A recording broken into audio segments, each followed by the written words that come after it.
Вот проехала сейчас по магазину, да, зашла в большой магазин, и там было раньше столько бутиков, маленьких отдельчиков таких, а сейчас ведь там из 10 1 только работает.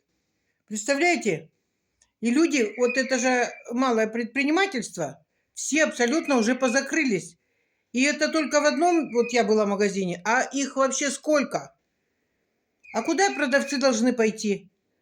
Ну вот есть такие у нас здесь «Пятерочка», потом «Народный». Ну там 3 продавца. А остальные-то куда должны пойти? Абсолютно. Я вас приглашаю в интернет.